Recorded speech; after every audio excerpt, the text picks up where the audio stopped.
नमस्कार, लोकसंदेश न्यूज चॅनलमध्ये आपलं स्वागत आहे. पाहूयात आजची विशेष बातमी. भारतरत्न डॉक्टर बाबासाहेब आंबेडकर यांच्या महापरिनिर्वाण दिनानिमित्त सांगली जिल्हा काँग्रेस यांच्या वतीनं काँग्रेस भवन सांगली येथे अभिवादन करण्यात आले.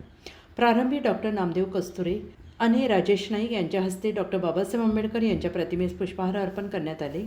बाकीचे उपस्थित फुले वाहून आदरांजली वाहिली आणि यावेळी बोलताना डॉक्टर नामदेव कस्तुरे यांनी घटना समितीचे अध्यक्ष डॉक्टर बाबासाहेब आंबेडकर यांनी संविधान डॉक्टर राजेंद्र प्रसाद पंडित जवाहरलाल नेहरू यांच्याकडे सुपूर्द करताना भारताचे संविधान हे 2 वर्ष 11 महिने मध्ये जरी तयार झाले असले तरी त्यामध्ये 5000 वर्षांमध्ये जे जे महात्मा होऊन गेले त्यांचे विचार संविधानात मांडण्यात आलेले आहेत. सर्वांना न्याय देण्याचे काम या संविधानाने दिलेले आहे. त्यामुळे यावेळी महानगरपालिकेचे माजी सभापती राजेश नाईक यांनी डॉक्टर बाबासाहेब आंबेडकर यांचे महापरिनिर्वाण दिन हे आपण संकल्प दिन म्हणून साजरा करूया.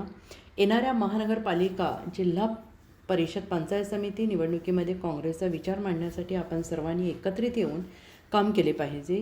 आणि यावेळी स्वागत आणि प्रास्ताविक प्रदेश सेवा दलाचे पैगंबर शेख, शेवटी आभार मौलाली वंटमोरे यांनी मानले.